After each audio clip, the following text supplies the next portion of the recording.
Welcome to TWitWoW, the best wrestling podcast made for wrestling fans, by wrestling fans, on the web today. I'm John, that's my co-ordinator commentary, Ashton, and this is TWitWoW Request Live. And today's review is Canadian Stampede 1997, personally requested to us by Daniel McGrady. He got the full package. We just got done live reactions to this show. So once again, Daniel, thank you very much for your donation. We greatly appreciate it. But I'm not going to lie, guys. I really didn't care for this show. I think of all the shows we've done Patreon requests to, this is probably the one that I've been the least enthused about, if I'm being honest. Halloween Havoc 97, brother. Yeah, Halloween Havoc 97, you know what? That's probably still the worst, but this has to come in second. I think the one saving grace of this show, or the two saving graces, if you will, the great Sasuke, Taka Michinoku match. The opener was fun, more in terms of, I think, of our live reactions and our personal commentary, because Hearst Helmsley still had the blue blood gimmick, and then the post-match, just chaos and everything. But even then, that dragged on way too long, with every Hart family member and their dog coming into the ring to celebrate what to me was an inconsequential victory. So yeah, I was just, very unfavorable towards this show. At best, I was meh. And at worst, I was like, oh, God, let's just do something. I thought the WWF title match was a snooze fest. I know you explicitly said that more or less in our live reactions. Oh, so, yeah, I really didn't care for the show. I mean, am I alone, brother? Are you less harsh on the show? How do you feel? I might be a little less harsh, but I still, it wasn't a great show. It was one of those things, though, where it was like, for less than 2 hours, I'm sure that in 1997, this was a great time. Because, we've got to realize that in 1997, people cared a hell of a lot more about these characters than we do right now. Yeah, and that is true. That is true. I think you could see, on this show, and you bring up a very interesting point, it seemed very, character-driven, because you have a guy like Mankind in the opener. Well, and especially because they were in Canada. That's the whole, selling point, basically, is we've got the Hart family all together in Canada wrestling these, American representatives. Right. And yeah, I mean, you could really see that this was an era predicated on personalities. I mean, again, the WWF Championship match, while the in-ring portion of it was just a dud, you have a character in there like the Undertaker and a big kind of presence in Vader. I think this is a match that was definitely very representative of its time period. And that's both a good thing and a bad thing, as all time periods are, right? So, yeah, I've got no more preliminary remarks to make unless you do. We can get right into our first match here. Before we get into discussing the matches, I just want to say Dave Meltzer's ratings for some of these matches are hilarious to me. Oh, are they? How did he go about it? Well, Mankind versus Hearst Helmsley, he gave 3 stars, which seems about right. Sasuke versus Taka, he gave 4 stars to, which I enjoyed that match, but I feel like that's still generous. Right. Taker versus Vader, he gave 3.25 stars to, and I think that's still too high. I would have given it maybe 1 3/4 at best. I really did not care for that match at all. And then the 10-man tag main event, he gave 4.25 stars to. And see, I gotta be honest, I feel like that match, it had moments where it got into second gear, but I feel like this match was just comprised of all the competitors, doing their first gear stuff. I never really got those moments where it's oh man, it's breaking down. Really, the MVP to me, again, was Brian Pillman, because he at least initiated the table spot, which breathed some life into this goddamn 10-man tag. So, yeah, I don't know, man. It was a weird show for me, to say the least. I really think that it just comes down to a generational difference, because with us, I feel like we're more used to Attitude Era, where everything was crazy high energy and people trying to kill each other, and then Ruthless Aggression Era, where we had some of the best technical wrestling of all time, and now current era, where we've got more of the high risk, high energy, everything is faster paced, And this was like 1997 was like the transition still from the golden, or not from the new era, the new age, or whatever you want to call it, into the Attitude Era. Like we weren't full blown Attitude yet, but we were on our way there. But because we weren't there yet, shit like this still happened. And like the Undertaker versus Vader being your world title match is, I'm not going to say embarrassing, but it is really kind of unfortunate. Yeah. Yeah. Just crazy to think about. But you know what, though, again, I will give the show this. Like you said, it was a small run time, only 4 matches. The crowd was clearly like into it. The crowd was not a problem at all night. So I think for them, this was a winner. And hell, not to jump the gun, but if you came to us from your live reactions, it's not like we're spoiling anything. You know, at least the booking to me was intelligent in terms of the main event, because you have such a hot crowd and you have their heroes go over. So it was smart business that way. So it's not like the show gets everything wrong. I think it really is what you just said. It comes down to personal taste. And, you know, there's a reason why when I was growing up watching wrestling, I never really was too keen to go back and watch the older stuff, because even when I would try all the way back then, I would just be thinking about the stuff that I had watched, right? I think it happens with everybody. I'm certainly not special, and it doesn't mean that I know more than the next guy. It's just we all have our preferences. So dude, it's crazy when you think about the difference between a show like this and then D-Generation X in your house. Because like the energy on D-Generation X in your house was so much higher than it was on this show. It's unbelievable, because like when you think of like D-Generation X in your house, like obviously that's not like an objectively good show. But yeah, we were able to have so much fun with that show because of just how entertaining it was, period. Like, and really like the light heavyweight championship, it was the same kind of deal. Taka Michinoku versus Brian Christopher was like one of those like fun, not as fast paced, because obviously Brian Christopher is no great Sasuke, but it was sort of similar in that like we had Taka Michinoku doing crazy cruiserweight things that we would expect to see today.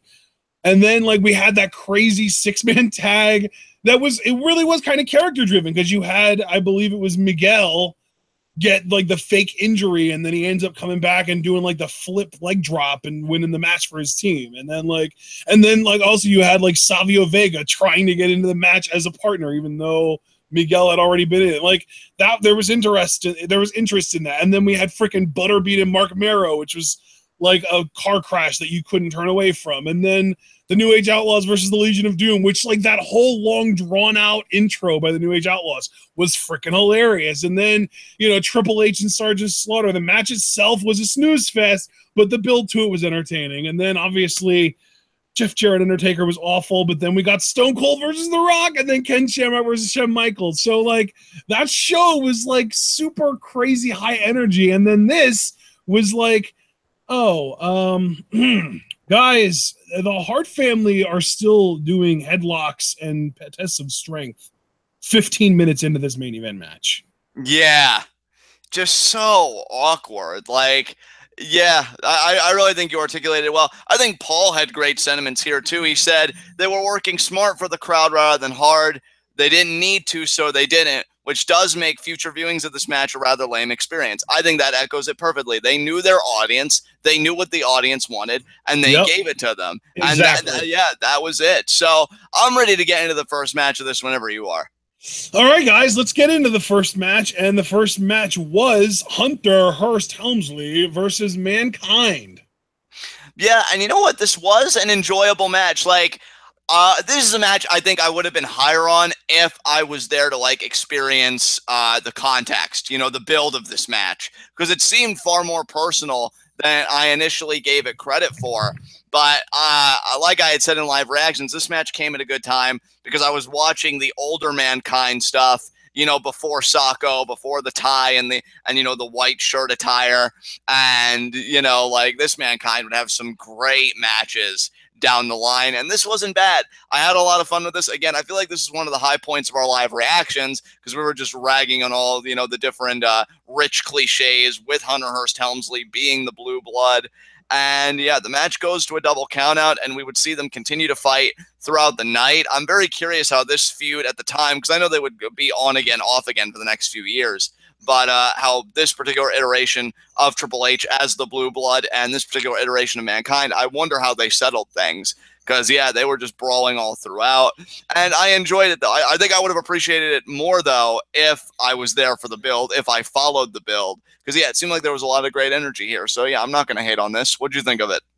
Well, yeah, I mean, I definitely agree with you there. You know, it's funny, though. Mankind and Hunter Hearst Helmsley had a steel cage match on SummerSlam this year. Oh, wow. Yeah, so they continued that feud into SummerSlam, and then they didn't even have a match on the following pay-per-view, which was another In Your House.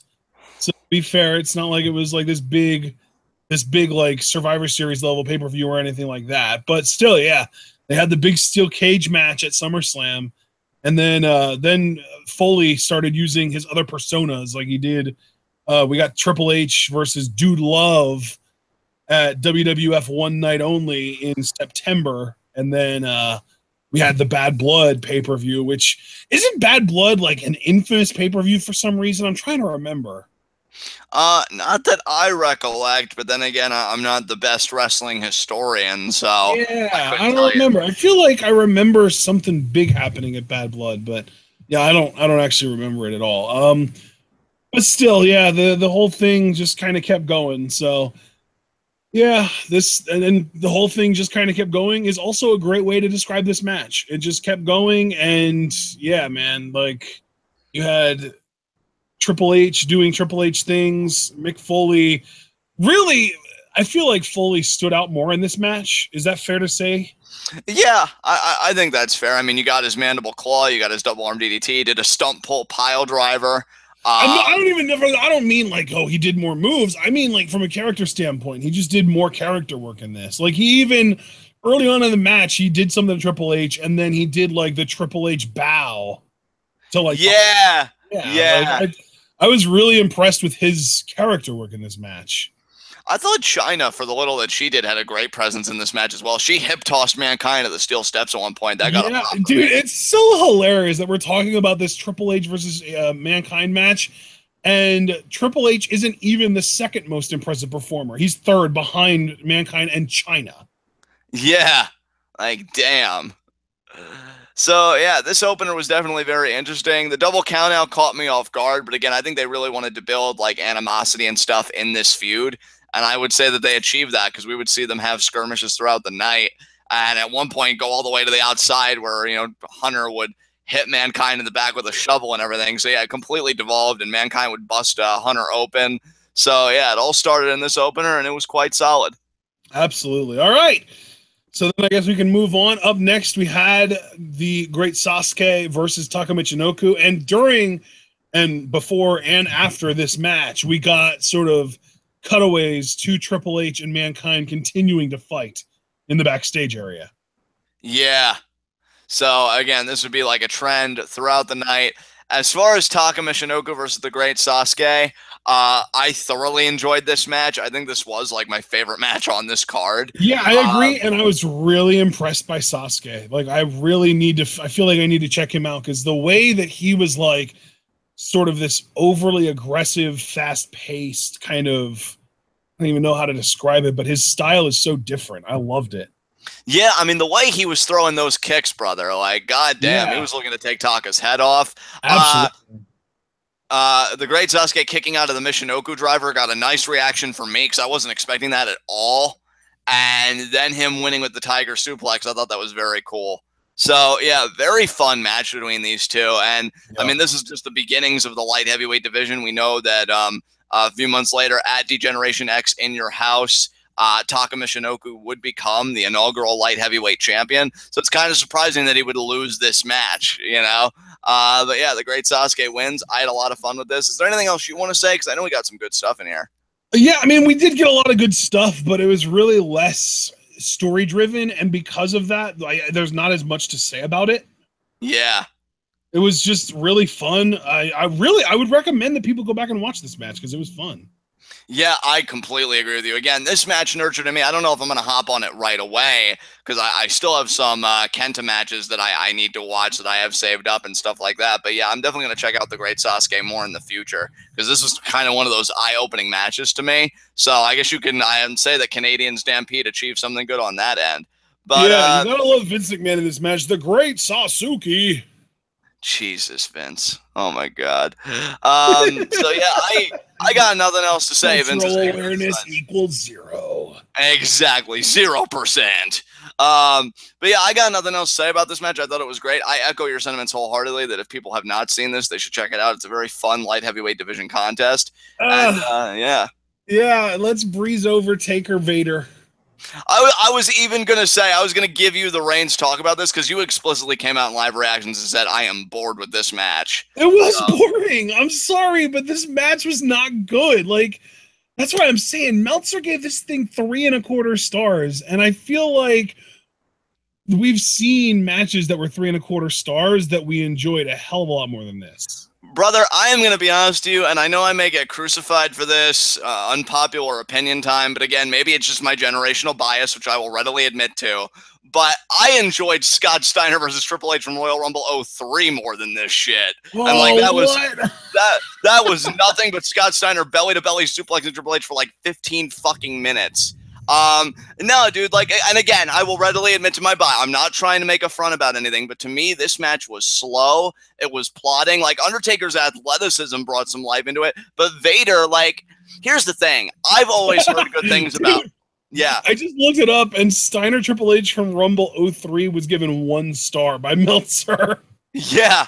Yeah, and I honestly prefer that over this, because here's the thing. I've always heard good things about Vader, but if I was to sell Vader on somebody, I would keep them the hell away from this match. Because yeah, like if you're going to sell Vader on somebody, you need to direct them to the early 90s, not this. Exactly, because he tries to like reverse Taker's tombstone and potentially do one of his own, but he falls on his ass. And like, I'm sorry, I can forgive botches. I've forgiven botches before in matches, but that's only when I'm sucked in and I feel like they're doing enough good stuff. Like even a match that I loved, because I was raving on Twitter when I was going through my Kenta binge, the Kenta Marufuji match. That I'm like, oh, this match is so good. Even that has like 1 or 2 hiccups in it. But I'm like, man, these guys have been so aggressive and going so hard. Like I can forgive it. This match was so slow and so better tedious. Yet, go watch Vader in New Japan rather than watching him in the U.S. I bet.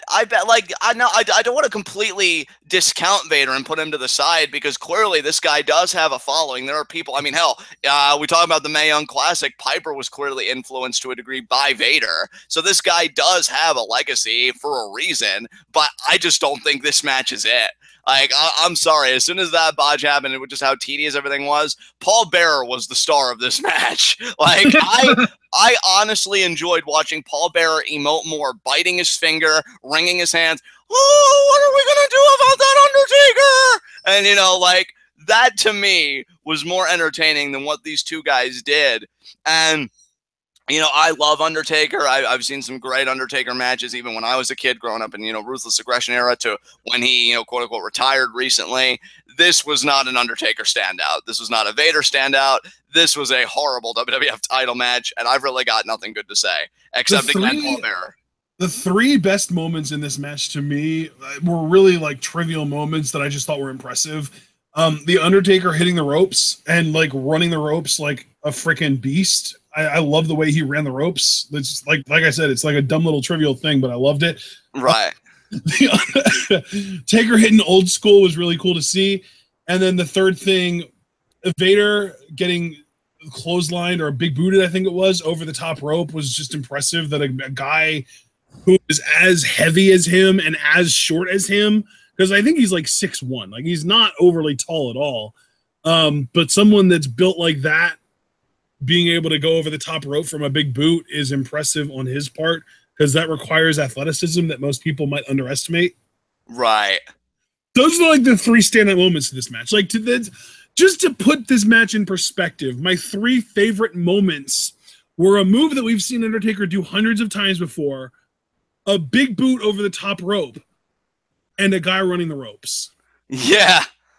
I think that about sums this up. Taker retains the title with the Tombstone. Paul Bearer once again fails to try and destroy the Undertaker, which I really kind of joked hard about their whole relationship and everything because I still don't fully understand. But regardless, Taker's still WWF champion. Nothing more you could say than that. We can move on. All right, well, then we get to our main event. We've got the 5-on-5 match: Bret Hart, Owen Hart, and Jim Neidhart, British Bulldog, and Brian Pillman versus Austin, Shamrock, Goldust, Hawk, and Animal. Jeez. Yeah, I mean, this isn't even like I don't have anything to say. It's more of like where the hell do I start?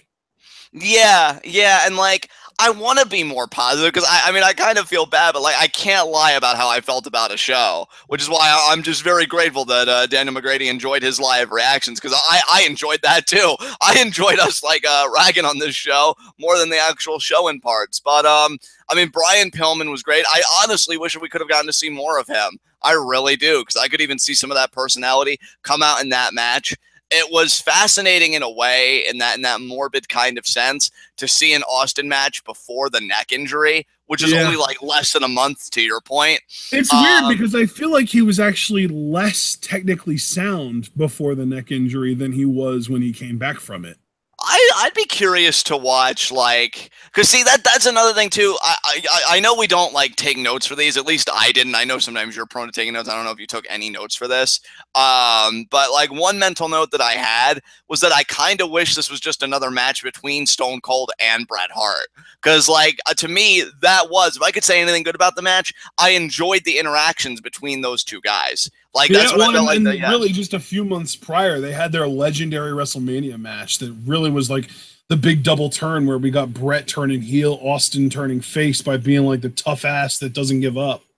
Exactly. Like I would have loved to have seen a continuation of that story because again, like I said in live reactions, like to begin this show, owning 2K16, the big hallmark of that was the 316 mode.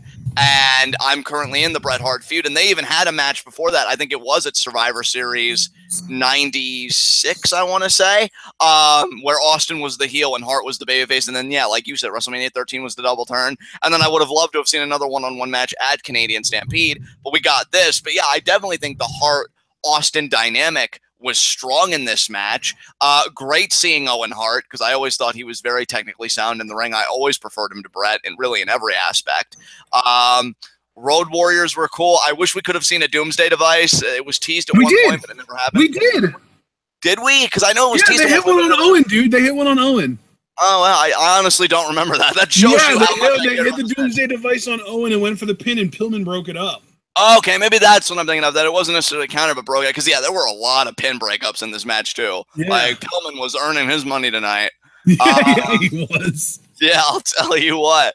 I mean, what are some of your thoughts on this match? Because, my one biggest criticism, and I said it repeatedly on live reactions, was it seemed like everybody wanted to go first gear with everybody else. And, like, it just really kind of made the match feel disjointed. But what about you? What are some of your thoughts? I agree with you, and that was really unfortunate. But yeah, I mean, I definitely do get the sense that especially the Hart guys were more interested in just hamming it up for the crowd than actually putting on a good match. Yeah, because, like, here's the thing. I know the criticism of a lot of modern-day tag team wrestling is it's like, oh, it's not like an actual tag team. It's two guys thrown together as a tag team, like two singles competitors. But even they understand the basic psychology that in a tag match, tension is supposed to build. And when you've got I feel like American Alpha, when they first started out, were a cohesive enough tag team that I can honestly say that I enjoyed their teamwork more than any of the teamwork we had here. Yeah, because I think the fundamental flaw, if I could put it as succinctly and articulate it as best as I can, the fundamental flaw with this match that I had a biggest problem with, I never felt the tension escalate. Like, like there were bursts of tension, maybe like when Austin took the chair to Owen and then Bret does the whole ring post assisted figure four, but that tension never really felt earned. It just felt like, okay, let's just insert this drama here rather than building to it gradually. I never felt it build gradually. I felt like it was just inserted because, oh, hey, let's just do these plot beats here to kind of make the match a little better. I don't know. Maybe that's nitpicky on my part, and I can own up to that. But this match I used the word disjointed earlier, and that's what it felt like. Like, I feel like with each tag, the tension should build. And I don't think we ever really got any explosive hot tags. I was expecting one from Austin or Bret on the opposing team because they were the baby faces that night. Yeah, I definitely was expecting something along those lines, but it just never happened. Like, it really, the match felt like it was building to something, and then the finish was just Owen pinning Austin with the tights. Yeah, and that's another thing too. Like, talk about a deflating anticlimactic finish. Yeah, like, and that's the thing too. Like, you're talking about Austin, who after WrestleMania 13 was really gaining momentum, right? Like, he was white hot. Hell, like, and it was all building because, like, even before that, when he won King of the Ring, like the night after, you could already see like 316 signs. Like, this is a guy that was snowballing momentum all the way from his King of the Ring win. And to think that, like, you couldn't even use a foreign object or a low blow or whatever, it's just a roll up with the tights. I feel like Austin got done dirty a little bit to me, which I get it. I do, because it's heels using heel tactics and blah, blah, blah. I just feel like you could have done a little bit more for him. But then, of course, we do get Austin Owen a month later. Well, yeah, a month later, because it was SummerSlam. And that's a whole other story that I won't even touch here unless maybe down the line we'd ever get a Patreon request for that show. But yeah. Yeah, I was going to say, please don't do that. Like, I don't even, if you want to say just react to that match, fine. But, like, really, WWF from, like, 93 when Hogan left to 97, just not interesting at all. Yeah, like, goddamn. Yeah, I'm not even joking either. Like, even WrestleMania 13 had that amazing Bret Austin match. But do you want to know what the rest of the WrestleMania 13 card was? What was it? Here we go. I'm going to pull it up. And here we go. The Headbangers versus the New Blackjacks versus the Godwins versus Doug Furnace and Phil LaFon. Rock Maivia versus the Sultan. Triple H versus Goldust. Owen Hart and the British Bulldog versus Mankind and Vader. The Legion of Doom and Ahmed Johnson versus the Nation of Domination, represented by Farouk, Crush, and Savio Vega. And the main event of WrestleMania 13 was Undertaker versus Psycho Sid. Oh, Jesus Christ. Yeah, that's the whole rest of the card outside of Austin Hart. Yeah, that sounds awful. You know what else was awful? I appreciate you guys' requests. Like, they're awesome. But I feel like everything from, like, WrestleMania 9 to Degeneration X in Your House, which we've already reacted to, you might get interesting reactions from us from just making fun of the product, but those are, like, the most boring years in WWF history. Yeah. And you know what else was really boring? The post-match celebration where every Hart family member felt the need to get in the goddamn ring. Like, oh my God. You want to talk about it's not just that they got in the ring, it's that they got involved in the match. Like, I think it might have been Austin that, like, grabbed Bruce or like went to attack Stu, and then, like, Bruce and Smith started getting up on him, and they jumped the barricade and started actually getting physical with the wrestlers, and that's when Owen did the roll up to Austin. Like, there was so much chaos there, and it's like, wow, ref, you're just gonna let this happen? And yeah, the ref just kind of rolled with it because I don't think that was planned, and it wasn't going to get disqualified if it wasn't planned to be disqualified. Yeah, dude, I don't know, man. I look at this and I'm like, goddamn, because Austin did initiate it, to be fair, but it's like I said on live reactions, like, this to me was quintessential Hart family. Like, this was their ego on full display. I would have even understood it, and I did say this, if Bret won the title in Canada, and it's like, oh, the hero conquers again, he's on top. But it was a random ass 10-man tag with, a guy that you were feuding with, but it's not like he had the belt or anything. You didn't even get the winning pin. Owen did, and Owen looked annoyed at one point. To me, it's just like, my God, I just want to. Oh yeah, and that was another thing. Both Owen and Austin got carried away from the match, like they were injured, and ended up coming back anyway. Yeah, like I can understand repeating a spot, but repeating the exact same spot in a single match is ridiculous. Yeah, that's not a good look. And it just went on and on. It's like, we get it. You won. Hearts rule everybody. Like, I'm so fucking sick of the ego. I gotta say, I'm so glad that the Hart dynasty is coming to an end. Like, I'm not even saying that like I'm glad anyone's dead or anything like that, but like the Harts really did have a stranglehold on the wrestling business in the early to mid 90s.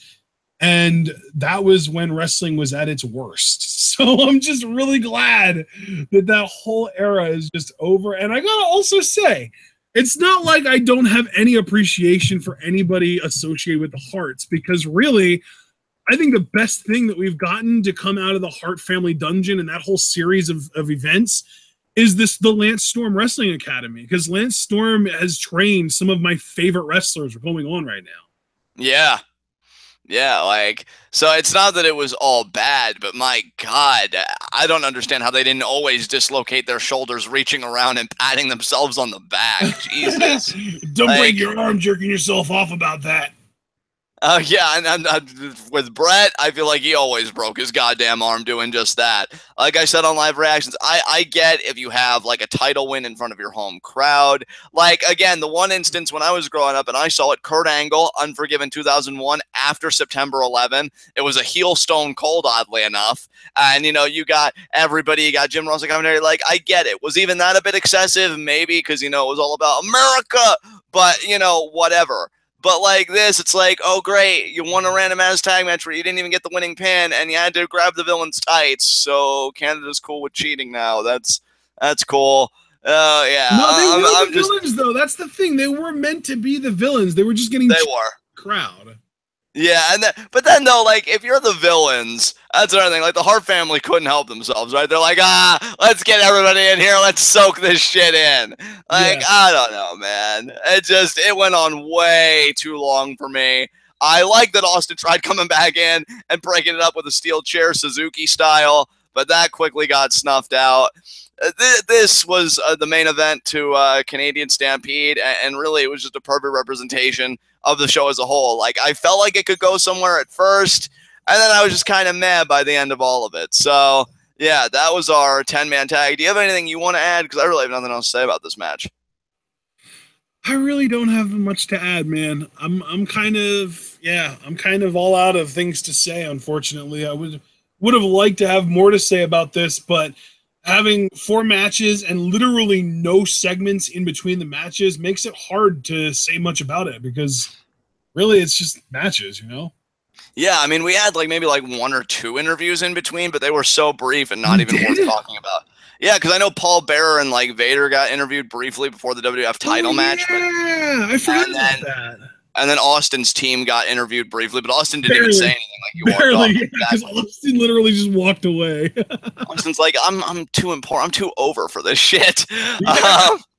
Don't you guys know I'm about to be the biggest star in wrestling history in about a year? Yeah, exactly. Man, I am so glad that when I was watching the the Mankind stuff, that it really was later 97 into 98, because you could see the tonal shift even then. Because then you're talking about Taker defending the title against Austin, or Austin working with Kane. It's funny because Hogan's era is considered the golden era, and I'm not even going to try and deny that, because I wasn't around to be able to say, oh, that wasn't the golden era at all. But they called the Bret Hart, Shawn Michaels generation the new generation. I'm going to call that shit the dark ages of WWF. Yeah, yeah. Because to me, everything from the time Hogan left to the time Austin peaked is just the dark ages of WWE. Yeah. And then Austin peaked, and they got themselves out, at least at that time. But yeah, and then only a few months later, the Montreal Screwjob would happen, and then Bret would know a whole different kind of Canadian Stampede, because your career got stampeded on by the front office. So, yeah, that's all I got to say about this show. You know what, though? The Montreal Screwjob is another example of the Harts having gigantic egos, because Bret refused to drop the title to Shawn in Montreal. But I'm a hero there. I'll just do a press conference or something after. No, we'd really appreciate if you did business. No! And that's just how it all went down. Yeah, to me, that instance completely takes Bret Hart's right to call anyone else a mark away. Exactly, because dude, you get over it. Yep, get over yourself. I got nothing else to add about this show. So my final thoughts on the whole. If we were to use our search it, skip it, buy it system, I would say skip it. I mean, you really did skip it by multiple years because it's 2017. But yeah, to me, the only word, like, at best, that's the worst side of my rating. The best side would be a weak search it with the Taka Michinoku great Sasuke match, because I do think that was a fun bout. Yeah, that's exactly what I was going to say. I was going to say everything on this show is skippable, but I would still encourage you guys to look up the Taka Sasuke match and just watch that, because it's only like, I think it's only like 10 minutes. Let me look real quick. And you know what else I will add while you're looking that up? I would also say the Mankind Hunter Hearst Helmsley match was a lot of fun, but I would add a qualifier that I think you get a lot more out of that match if you don't watch it in isolation and you actually go back and you see the build to that match, because it was definitely very narratively driven. So I feel like I was deprived of a bit, which I shouldn't hold against either Hunter or Mankind. See, so that's actually plays into something that I've been saying for a while. I think the WWE Network should have a search function that allows you to search for storylines rather than individual people. That'd be an amazing idea, dude. I'd be all over that shit. Like, if they actually instituted that, I might actually reactivate my subscription, because then, I could revisit, like, feuds that either I've been curious about from other people or that I know about and I loved. So, yeah, I completely agree. Because this match in a vacuum, is, like, they couldn't be lazy about it. Because if they wanted to, they could be lazy about it, and they could allow you to, like, just select 2 different names and show you every match that those guys have ever had with each other. But I think it would be much better if they actually implemented like a storyline search where they had people who they just paid to put together basically playlists of individual feuds, where you got, you know, the raw segments involving the people in the feud and the pay-per-view matches, and obviously if there were any raw matches involving them, but everything that went into a feud, including talking segments and like beatdowns and stuff like that, rather than just being like, oh, hey, here are these matches that these guys had together. Exactly. Because nothing happens in a vacuum. You have to include video packages too, because video package makes feuds that much better. Yeah, dude, I completely agree with everything you're saying, which is why I'm glad I added that qualifier, because, yeah, I think if I would have gotten the proper narrative context, I would have been so much more into this match than just, oh, man, it's Mankind, who I've conveniently been watching recently, and Hunter Hearst Helmsley is a stuck-up snob. So, yeah, I'd say a search it even for that match as well. So it gets like a 50% for me, because those 2 matches were good, but the other 2, man, I could not get into it all, and I wouldn't waste. Yeah, like the 2 undercard matches were either good or had potential to be enjoyable. The other, and then the 2 like main event type matches were just snooze. Exactly. So, any concluding remarks you have about this show? Not really. And by the way, the Sasuke Taka match is exactly 10 minutes. So if you have 10 minutes of your time, go find this and watch it, because it was fun. Absolutely. So you said not really. I've already kind of said my piece about this show. So with that said, thank you again so much to Daniel McGrady for getting the full TWitWoW bundle of a live reaction and this review. I'm very curious what Daniel himself thought of this show. When he recommended it to you, did he speak of it glowingly at all, or did he not really give an inclination one way or the other how he felt about it? I don't remember him actually giving any kind of opinion on what his thoughts on the show were. So I'm sure we're going to get some kind of response, hopefully, from him, whether it's in chat or in the comments, or just on Twitter, or maybe if he decides to join the Discord, because he's been invited to the Discord. He just hasn't actually joined it. But yeah, he's got options. Yeah, I'd love to hear his thoughts on this show for sure. Oh, that's right. No, he is in the Discord. I just forgot he used an alias in the Discord that isn't his name. Okay. But yeah, all the same, I'd love to know what he felt about the show. Like, if he vehemently disagrees with me, if he does agree with me, because I could see on one hand, like, why he... Beg pardon? Vehemently. Yes, vehemently. But no, I could see on one hand, like, why he would request live reactions, because, you know, the whole Hunter Hearst Helmsley Mankind thing was nuts, and then with how we feel about the Hart family, like, yeah, that makes a lot of sense. But I'm curious, yeah, on the whole, what he felt about this. But all the same, guys, this has been Canadian Stampede 1997. This is our Patreon review, and Ashton, I guess I'll give you the reins to take us home, bud. Hey, man, you did the intro. You get to do the outro.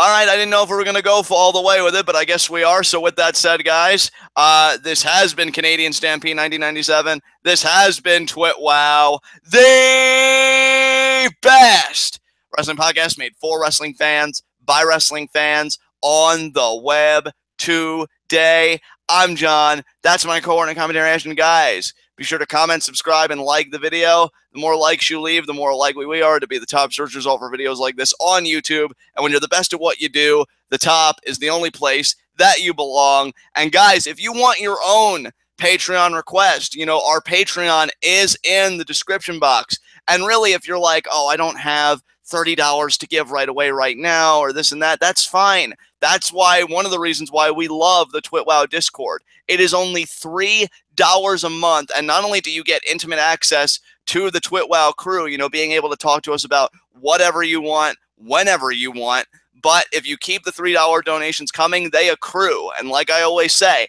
hypothetically, if you were in the Discord for 10 months, that gets you the same $30 that Daniel McGrady donated today to get all of this. Live reaction to this show, plus a live review after the fact. So if you want to have your own Patreon request, whether it's just a live reaction or a bundle or what have you, that's the easiest path to take, is joining the Discord at only $3 a month. So if you haven't yet, guys, please think about it. We greatly appreciate all donations. They mean the world to us, and they keep TWitWoW going strong. So thank you so much for that. Outside of that, guys, check out our Teespring store.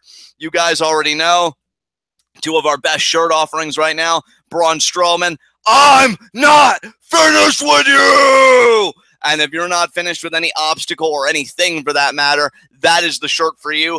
Unleash your inner Strowman. However, if you don't want to be that fierce, if you're more like, no, I want to show that I'm the real face of our revolution, well, then let's celebrate Emma, who was the real face of the women's revolution, and my cohort and commentary here made her the best shirt she's ever had. Oh, wait, it's the only shirt she's ever had, because WWE is incompetent, and I do believe it's one of the best shirts he's ever made. So if you were a member of the Evolution, whether early on or you're a late adopter, this is the shirt for you guys. Check it out in the Teespring. And we have plenty of other offerings outside of that. Of course, the now seemingly iconic, because he's a father, damn it, t-shirts. We have Scum Squad merch. We have I'm a TWitWoW guy and a TWitWoW girl, because we're all about that gender equality, people.